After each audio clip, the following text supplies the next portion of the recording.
Today I am finally going to tell you about the new gimbal that I've been using with my Canon M50 mirrorless camera. So this is my review of the Photech G6 Max, and although this might sound a little dramatic, this gimbal has made all of my compact travel filmmaking gear dreams come true. So I can't wait to share all of the details, all of the footage, and why I love this entire setup with the M50 so much, especially for travel. Hi friends, I'm Alicia and this is AMA TV, where I help you level up your video production skills. And I think the real aim for anybody capturing video in 2020 is this: super smooth, high quality cinematic footage that can somehow be attained without needing tons of bulky gear or tons of super expensive gear. So you want lightweight, affordable gear that you can actually travel with and use in public without looking like you're part of a film crew and attracting a bunch of attention because of it. And lucky for us, gimbals are getting smaller, cheaper, and better with each passing year. And gimbals really are the key component to getting that super smooth footage that you're seeing now more and more often. This is exciting for the crop sensor mirrorless camera users because cameras like the Canon M50 or the Sony A6400, 6600 are sort of stuck in the middle between the point and shoots and the big DSLRs. And previously, mirrorless camera users did have the option to use them on the big DSLR gimbals, but I think it's much more exciting to start using them on the smaller gimbals originally designed for like GoPros and smartphones and smaller cameras. So today we are looking at the new Photech G6 Max 3-in-1 gimbal, which is the recently released upgrade to the G6 Plus. So the G6 Max is a compact gimbal costing just $279 at the time of publishing this video. It's compatible with smartphones and action cameras, along with point-and-shoot cameras like the Canon G7X or the Sony RX100, and it is also compatible with many mirrorless cameras. Before we get started, I'd like to thank Photech for sending me this gimbal to test out and review, and honestly, it's been such a pleasure getting to know it and just realizing how much better my footage can be if it's shot on a gimbal pretty much all the time. This is the first time I've ever been able to put my Canon M50 on a gimbal that can handle it, so that's been exciting. And if I didn't own this gimbal right now, I would buy it tomorrow because it's just been so worth it. And another great thing about it is that the price is nowhere near as expensive as some of the other gimbals on the market. So it's a great, affordable gimbal to get started using gimbals if you really want to level up your footage. So thank you, Photech. So this tiny gimbal can not only hold mirrorless cameras, it will actually allow you to go beyond the kit lenses on those mirrorless cameras and work with even better lenses, higher quality lenses that might be a little bit more heavy. It can still handle it. So the Canon M50 plus a great lens plus this gimbal equals that high quality, super smooth cinematic footage that we all crave. And you can get an awesome vlogging shot with this gimbal too, so I'll talk more about that later. Now when it comes to gimbals and camera compatibility, it's all about how much weight the gimbal can handle, also known as its payload. So the G6 Max gimbal has a maximum payload of 1.2 kilograms or 2.65 pounds, which is a ton for a gimbal this size. It's not literally a ton because that would be 2,000 pounds and that would be ridiculous. So you can find out the weight of your camera and lens by looking at their specs separately and then adding them together. For the most exciting vlogging scenario, we are going to pair the Canon M50 with the newly released Sigma EFM 16mm 1.4 lens that I reviewed in my very last video because it is a game changer for vlogging on the Canon M50. Do check that video out if you haven't seen it and would like to learn about this rare beauty of a vlogging lens. So our total with the lens and the camera body is still just 792 grams, and again the payload on this camera is 1.2 kilograms, which is 1,200 grams. And if these numbers kind of scare you, don't let a mismatch in pounds, ounces, grams, or kilograms throw you off. A quick Google search will bring up these handy calculators so you can get all the numbers on the same page before you add them together. So we have plenty of room to use various EFM mount lenses. However, if you are wanting to use a larger EF or EFS mount lens, which you can use on the M50 with an adapter, then you'll have to account for the weight of the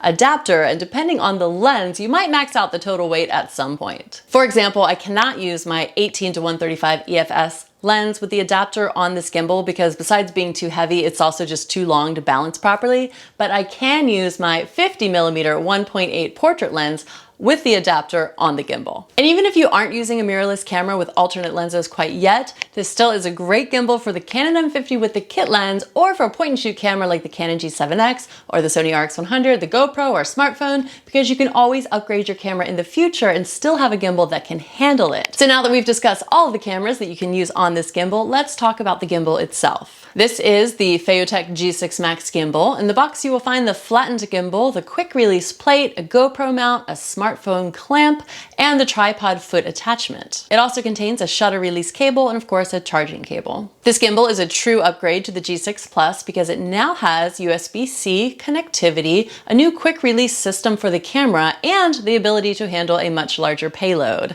So the G6 Plus could only hold 1.75 pounds as opposed to the 2.65 pounds that you can throw on this thing. That's a big difference. But the gimbal itself is much smaller than the G6 Plus, weighing in at just 1.45 pounds. And that is very small compared to some other gimbals sized to work with mirrorless and of course the DSLR cameras. Like, the size difference is huge. In fact, my very holdup for wanting to work with a gimbal all of these years was simply the fact that I knew that I wouldn't actually bring it along vlogging if it was heavy and awkward to pack and required its own case and things like that. Like, I've got my camera bag, I've got my system, and if a piece of gear doesn't fit within my system, like, I know I will just end up cutting it out at the last minute, especially if I'm getting on a plane or something like that.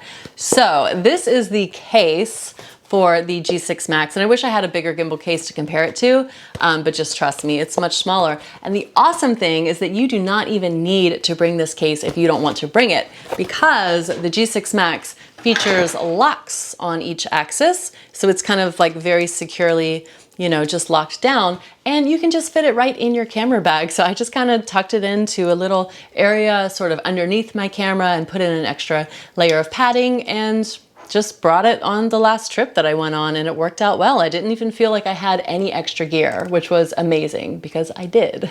And I mentioned it's got these little tripod feet that, you know, would probably be attached most of the time, but you can remove them to make it easier for packing. And that screw at the bottom is also going to allow you to attach the gimbal to a monopod, so you can get those super wide angle yet super stabilized shots that I think are so cool. And of course, you will also use the feet for either a tabletop setup or to balance the gimbal on the run, because, well, balancing the gimbal is a whole other topic that I might talk about sometime. If you want to hear about it, let me know. Boy, is it a topic. Okay, so the G6 Max also features this large OLED screen, which makes this sweet little sound when you turn it on. It displays the current operating mode, the battery level, connectivity signals, and more. The button here will switch between the gimbal modes, so you can single, double, or triple tap to toggle through them. So we have HF, which is following mode. This moves the gimbal left to right to follow the handle, but it stays still in the other directions. This is a really good mode.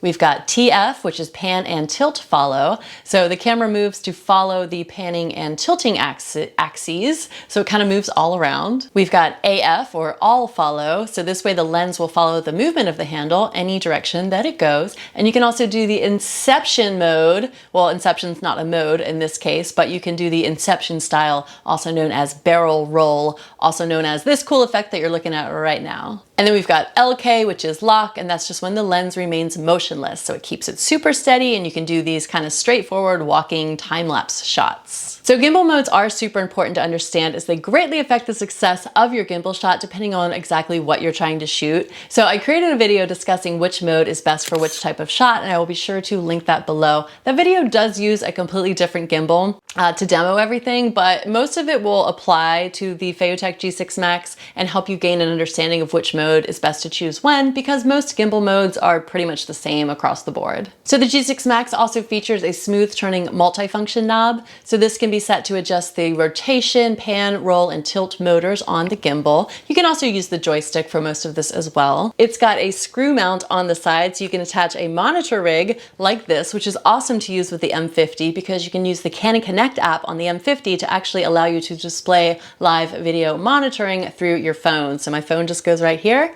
And I'm actually going to do a whole video on the details of my entire vlog setup later, because I feel like how it all works together is its own exciting thing. And it's so different from the vlog setup video that I did in early 2019. This is the 2020 vlog setup, so stay tuned for that one. Now there is a shutter button on here as well that you can use to activate the camera's shutter if it's connected. I don't think my M50 has the ability to connect because it doesn't have a shutter release cable input, but I don't see that as a huge loss, and don't quote me, but I'm pretty sure it does work with Sony cameras. It's got a super long 8-hour battery life, and the cool thing about gimbals in general is that the battery can be fairly large because they're usually built into this handle, so there's none of that like, oh, gotta make the battery as small as possible because there's nowhere to put it. You're gonna have it in the handle anyway, so you might as well make it huge.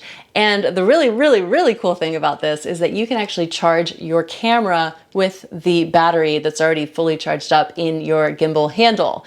So with the Canon M50, I don't have the correct cable to do that right now, but I will definitely cover whether or not I've been able to make that work in the full vlogging setup video. But just so you know, that possibility is possible, and that's huge because it's not like you can charge your camera with your GorillaPod, so this is just a better thing to have. And now the thing I know so many of you are wondering is, can you vlog with this gimbal? And the answer is definitely yes. In fact, I was so happy to acquire this gimbal because it solves one of the biggest pain points of the Canon M50 for vlogging, in my opinion, which is overall shakiness. And since I would always use a GorillaPod for vlogging, using this gimbal is only slightly different, yet it provides so much more value to the shot. It's also got this handy trigger button that you can double tap to keep the camera front facing, or triple tap to quickly spin it around for selfie mode. It is a bit heavier overall, especially once you add different lenses and you add the monitor and things like that, but it's definitely not so heavy that a normal person can't vlog with it. And you can easily hold it up for longer periods of time with the smaller EFM mount lenses. The bigger lenses are going to make it a little bit harder, but you just kind of have to balance that with how long you're doing these front-facing shots. I mean, there's some vloggers that will just talk to the camera like that for a very long time, but the way I always vlogged was I would, you know, say something and then I'd show something, say something, show something. So I was always switching back and forth. And the real beauty about using the gimbal for vlogging is that you can vlog and you can get your steady vlog shot, which is nice, but you can also flip it around and go and film your B-roll and film your cinematic stuff. And that's when you're really going to be doing the gimbal movement. This is nice because you get the steadiness of the shot, but once you flip it around, and you're still using the same thing. Like there's the idea of having the A-roll camera and the B-roll camera, but this way, the way I see it, you can just have one camera, because I've given up on having like a vlogging camera that's just for vlogging. Now, let me show you some vlogging shots. So as you can see, this is from my last video. You're going to get a pretty smooth vlogging shot with this, and I sort of like how the gimbal has that fluidity to move around, especially if you're showing off things that are behind you. It sort of encourages you to frame yourself off to the side at times and move in and out of the shot casually to just add some shot variation. And besides that, I don't think you would do very many fancy gimbal moves while speaking to the camera in a classic front-facing vlog shot, but the benefits are, number one, the supreme steadiness in the vlog shot, and number two, your ability to quickly flip the setup around and continue filming your B-roll or your scenic type stuff where you might want to incorporate some more fun gimbal motions. And like I mentioned, all of the finer details about my new high quality yet minimalist vlogging setup is something I'm going to talk about in the very next video. So subscribe if you haven't already and hit that notification bell to make sure you are alerted when that video is released. I'd also love to hear from you in the comments below. Do you have any questions or thoughts about the Phototech G6 Max gimbal? Are you using a gimbal now, or are you hoping to select your first one in 2020? Have you grabbed this amazing Sigma lens yet? Check out the links below for the video about that lens and plenty of other resources to help you become a better travel vlogger or just a better video producing person in general. I'm Alicia, and I will see you guys in the next video. Bye! Look who popped up! Mama. Mama! She was sleeping. I make my videos when she's sleeping. Can you say hi to the friends? Hi. Say subscribe! Subscribe. Subscribe! Say thank you, Phototech.